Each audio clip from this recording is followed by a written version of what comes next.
This is your daily morning devotion from Christ Triumphant by Ellen G. White.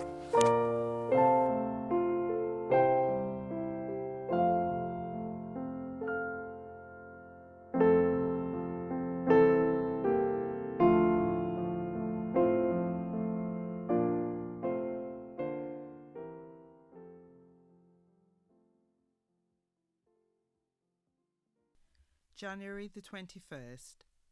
Sin forced change in God's plans. Thy desire shall be to thy husband, and he shall rule over thee.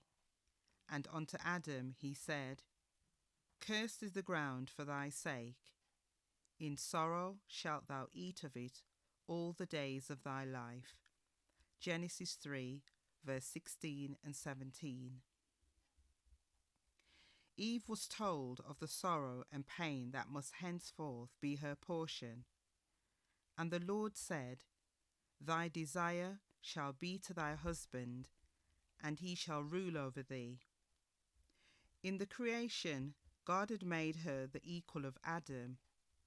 Had they remained obedient to God, in harmony with his great law of love, they would ever have been in harmony with each other.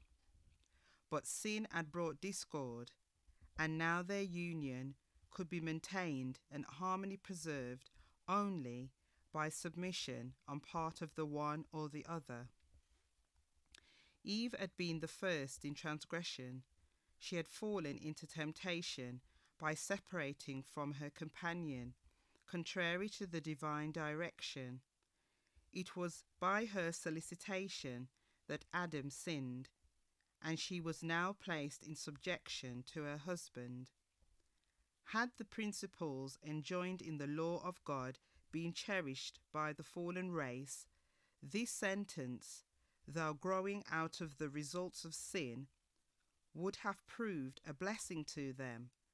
But man's abuse of the supremacy thus given him has too often rendered the lot of woman very bitter and made her life a burden. Eve had been perfectly happy by her husband's side in her Eden home, but, like restless modern Eves, she was flattered with the hope of entering a higher sphere than that which God had assigned her. In attempting to rise above her original position, she fell far below it. To Adam the Lord declared, Because thou hast hearkened unto the voice of thy wife, and hast eaten of the tree of which I commanded thee, saying, Thou shalt not eat of it, in the sweat of thy face shalt thou eat bread, till thou return unto the ground. For out of it wast thou taken. For dust thou art, and unto dust shalt thou return. It was not the will of God that the sinless pair should know aught of evil.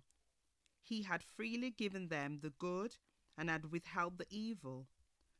But contrary to his command, they had eaten of the forbidden tree, and now they would continue to eat of it. They would have the knowledge of evil all the days of their life. From that time, the race would be afflicted by Satan's temptations. Instead of the happy labour heretofore appointed them, anxiety and toil were to be their lot. They would be subject to disappointment, grief, and pain, and finally, to death. This was a daily morning devotion from Christ Triumphant by Ellen G. White. Thank you for listening.